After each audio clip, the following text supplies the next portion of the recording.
a landscape of City Point, Virginia, which was the headquarters of General Grant during the Civil War. And there are a million tiny details in that painting, and it's like a million little short stories that tell up this one much larger story. What does this artwork feel like? What does it feel like to you? And maybe that can be enough. A lot of the time we feel like we need to know the answer, but we don't necessarily feel the need to look up the songwriter intention behind every song that we like.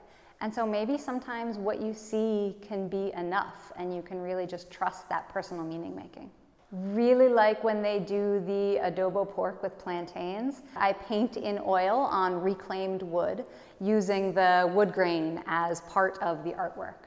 So I'm really interested in natural textures and the way in which texture and paint interact.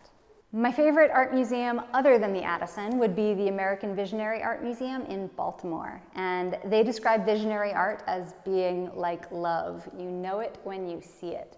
I hear from alumni all the time that they didn't necessarily recognize what it was to have access to a world-class art museum on their high school campus.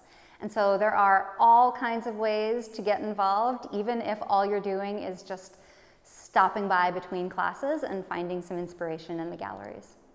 I really like asking the outside the box questions, the questions that students are not necessarily expecting. So, what would this painting sound like if it were a song? Or if this painting were a poem, does it rhyme?